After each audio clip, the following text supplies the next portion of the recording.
تو یہودیوں نے کیا کیا ہے کہ وہ کہتے ہیں کہ جو کام لڑائی کے بغیر ہو سکتا ہے وہ لڑائی کے بغیر کرو، اور جو لڑائی کے ساتھ ہو سکتا ہے مگر اس میں ہمیں نہ لڑنا پڑے، انہی کو لڑوا کے آپس میں وہ کام ہو سکتا ہے، تو ہمیں اپنی فوجی طاقت کو ضائع کرنے کی ضرورت نہیں ہے، انہی کو جنت کی لالچ دے کر اور جنت کے نام پہ انہی سے فدائی حملے کرواؤ، انہی سے بم دھماکے کرواؤ۔ نہیں یاری میرے خیال بات، انہی کو کہو کہ بھائی یہ تمہارے ظالم آرمی ہے، ظالم فوج ہے، یہ ظالم حکمران ہے، تم پھٹو گے تو کہاں جاؤ گے؟ سیدھا جنت۔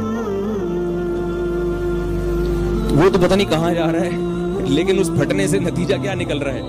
پورا ملک پھٹ رہا ہے، اور پورا جو اسلام دشمن طاقتیں آپ دیکھ لو نا، ابھی دنیا میں جو اسلام کے نام پہ جو مسلح تحریکیں چل رہی ہیں، ان مسلح تحریکوں سے روزانہ لاکھوں مسلمانوں کا خون بہہ رہا ہے، اور اسلام دشمن طاقتوں کا اس سے بال بھی خراب نہیں ہو رہا۔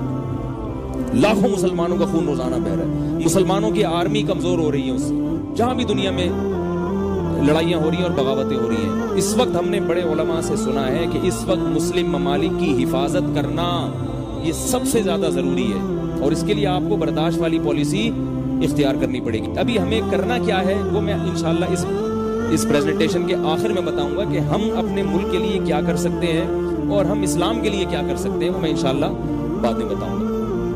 تو یہ جو پیچھے جائیں، یہ جو گریٹ اسرائیل ہے نا، اس میں عراق کو تباہ کر دیا انہوں نے، شام رکاوٹ بن رہا تھا، شام کا بیڑا غرق کر دیا۔ آپ کو پتا ہے وہاں تحریکیں جہاد کے نام پہ کھڑی ہوئی ہیں، خلافت کے نام پہ کھڑی ہوئی ہیں، اور اتنی تحریکیں وہاں کھڑی ہو گئی ہیں کہ کوئی جائے تو پتہ ہی نہیں چلتا کہ کون کس سے لڑ رہا ہے، اور وہ ایک تباہی کے دہانے پر کھڑا ہے۔ وہ لیبیا کی حالت آپ کو پتا ہے کہ اس کو تباہ و برباد کر دیا۔ مصر میں حالات بہت خراب ہیں، پاکستان، اور اچھا اب جو ہے ایران ایک طاقتور ملک تھا، لیکن ایران کا معاہدہ ہو گیا۔ اچھا ایران جو تھا وہ ایران چاہتا ہے کہ ان علاقوں پر اپنی حکومت قائم کرے، فلسطین ایران اپنے قبضے میں لے اور شام ایران کے قبضے میں آئے۔ تو اس معاملے میں تو ایران اسرائیل ایک دوسرے کے دشمن ہیں، سمجھ میں آ رہی ہے بات؟ لیکن بہت ساری چیزوں میں ایران اسرائیل ایک دوسرے سے ملے ہوئے ہیں۔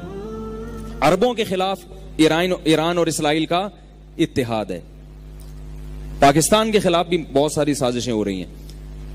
تو اس وقت ان کی نگاہوں میں صرف اور صرف ایک ملک ہے جو مکہ اور مدینہ کا دفاع کر سکتا ہے۔ وہ کون سا ملک ہے؟ وہ پاکستان، صرف اور صرف اور صرف۔ ترکی بھی کرے گا، لیکن ترکی کا دفاع اتنا پاورفل